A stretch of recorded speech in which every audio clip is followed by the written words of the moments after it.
Okay, let's dive in. Imagine, if you will, a text.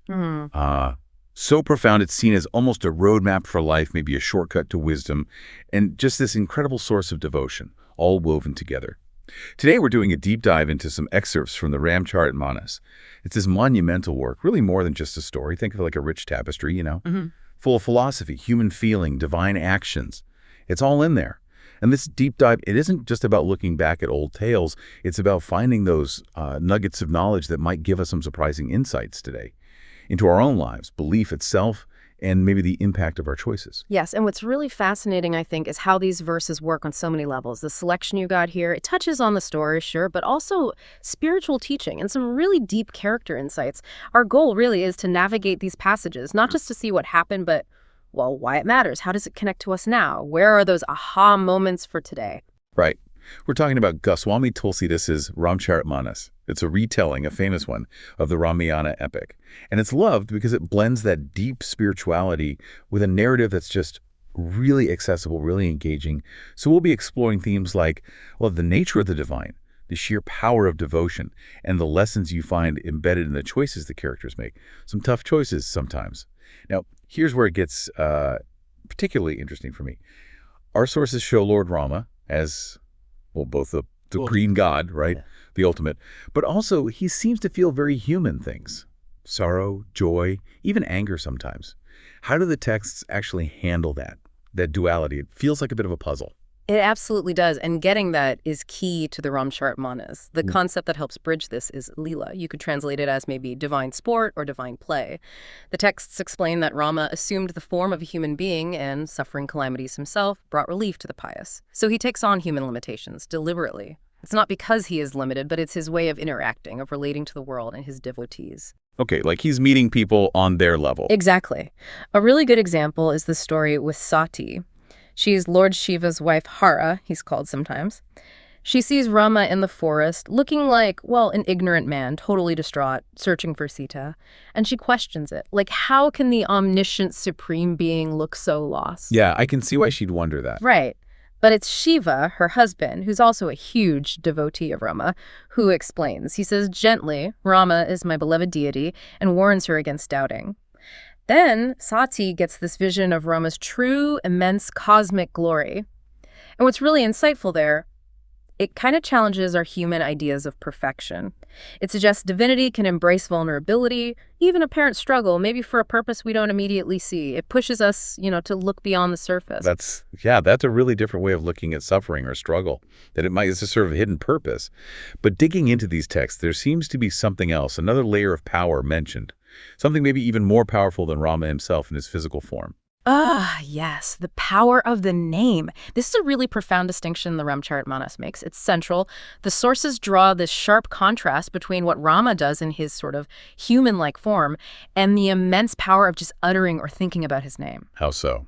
Well, for instance, it says, Shree Rama himself redeemed a single woman, Ahalya, the one turned to stone, while his name corrected the error of crores of wicked souls. Crores, the scale is just vast. And another one.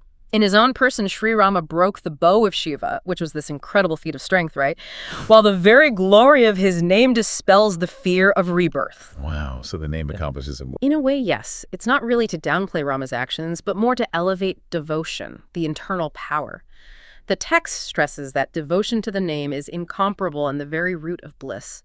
And it adds, interestingly, it can be acquired only by the favor of saints. It suggests you need guidance, good company.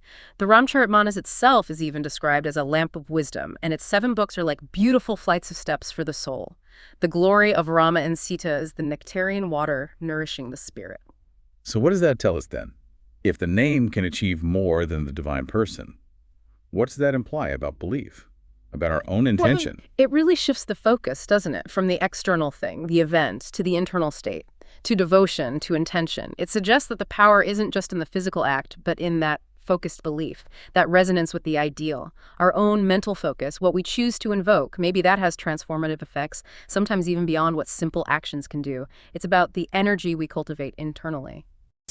Yeah, incredibly thought-provoking. It puts a lot of emphasis on our inner world, our devotion, a kind of spiritual power beyond the physical.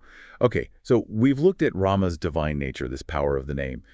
Let's shift focus a bit now. Let's look at the human side. The characters in the Ramcharitmanas, they really mirror so much of our own experience. And maybe there's no better example of just sheer virtue and devotion than Bharata, Rama's younger brother. The sources say he was so devoted he never recalled, even in a dream, his younger brother, father, mother, or even his home once he focused on Rama. Bharata's story is, well, it's truly remarkable. It sets an incredible standard. When his mother, Kaikeyi, arranges for Rama's exile so Bharata can be king, what does he do? He completely refuses the throne, flat out. It's not politics, it's pure righteousness, pure loyalty. He gives it up. Totally. And more than that, he lives this incredibly simple, austere life. He walks barefoot to find Rama in the forest, lives like a hermit basically, just waiting for Rama to return.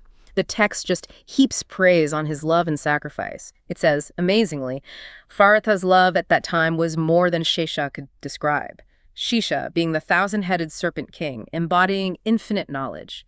It even says his conduct defies description by Ganesha, the god of wisdom, and Sarasvati, the goddess of learning. Wow, that level of praise is intense. Makes you ask, what kind of inner strength, what conviction lets someone make sacrifices like that? Knowing it brings personal suffering denies him power. Exactly. It's the ultimate example of selfless devotion, of sticking to Dharma righteousness no matter the cost.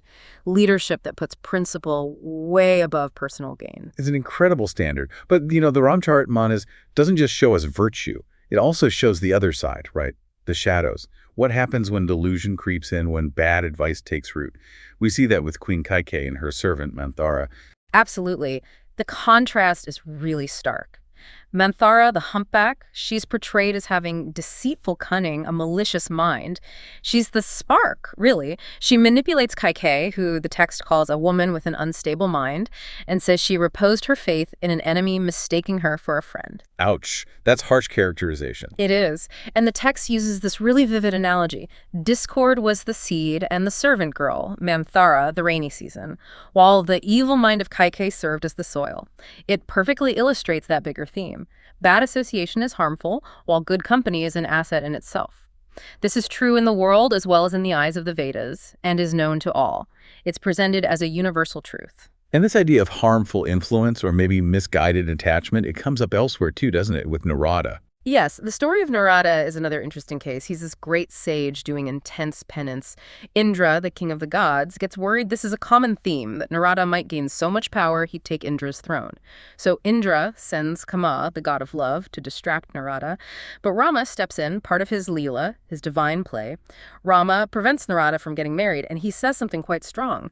A young woman is the root of all evil, a source of torment and a mine of all woes. He says this to protect Narada, his devotee, from what he sees as a distraction from his path. That's a very direct statement in the text. How should we understand that today? Especially when things like family love are often praised elsewhere in Hindu traditions, it seems. It's an excellent point, and you absolutely have to see it in its specific spiritual context. That statement about the young woman, while it sounds jarring to modern ears, isn't really meant as a blanket condemnation of women or relationships. It's more comment on the dangers of attachment for someone on a very specific, rigorous ascetic path, like Narada was at that moment. For someone aiming purely for liberation, any strong worldly tie, wealth, power, even a spouse could be seen as a potential obstacle, pulling focus from the ultimate spiritual goal.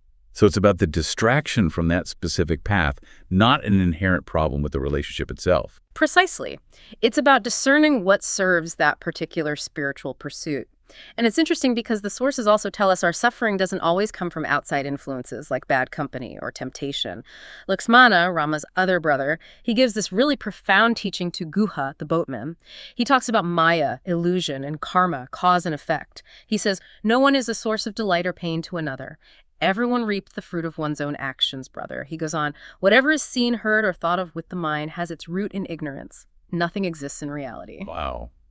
That's putting the responsibility squarely back on us, isn't it? Our actions are perceptions of the root cause, not other people. Exactly. Lakshmana concludes, it is only when right understanding comes that the error of delusion disappears. It's a powerful call for self-awareness.